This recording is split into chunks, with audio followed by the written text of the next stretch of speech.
ચોમાસા પહેલા વડોદરામાં પ્રશાસનના અલગ અલગ વિભાગોની સંયુક્ત વર્કશોપ યોજાયો। પ્રતાપનગર સ્થિત પોલીસના મુખ્ય મથક ખાતે આયોજિત આ સંયુક્ત વર્કશોપમાં વરસાદી આપત્તિ અને પૂર સમયે ઝડપી અને અસરકારક કામગીરી કેવી રીતે કરવી તેના પર ભાર મુકાયો। તો વિવિધ વિભાગો અને ની વચ્ચે આપાતકાલીન સ્થિતિમાં કેવી રીતે સંકલન મજબૂત બનાવવું તે અંગે પણ માર્ગદર્શન આપવામાં આવ્યું। આ સંયુક્ત વર્કશોપમાં Vadodara police, NDRF, SDRF, fire વિભાગ, ક્વિક રિસ્પોન્સ ટીમ સહિતના અલગ અલગ વિભાગો જોડાયા।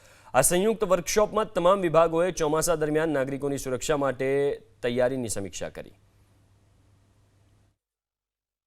આ કાર્યક્રમમાં આપણે પ્રયાસ કરી છે કે વડોદરા શહેરમાં જે વર્ષ ઋતુ દરમિયાન અતિવૃષ્ટિ, પૂરના પરિસ્થિતિ કે કોઈ હાઉસ કોલેપ્સ કે લેન્ડસ્લાઇડ જેવા આપતકાલીન પરિસ્થિતિ ઉપસ્થિત થઈ શકે અને આવા સંજોગોમાં શહેર પોલીસ ફર્સ્ટ રિસ્પોન્ડર તરીકે રિસ્પોન્સ આપવા માટે આપણા લોજિસ્ટિક્સ, સ્કિલ સેટ્સ અને આના જાણકારી, કમ્યુનિકેશન વ્યવસ્થા, આપણા સાધન સામગ્રીઓ સાથે આપણા તૈયારીઓ અને ઓપરેશનલ પ્રિપેરેડનેસ સાથે સાથે અન્ય વિભાગો સાથે સંકલન કરવા માટેના તમામ તૈયારીઓ કરવાનું રહે।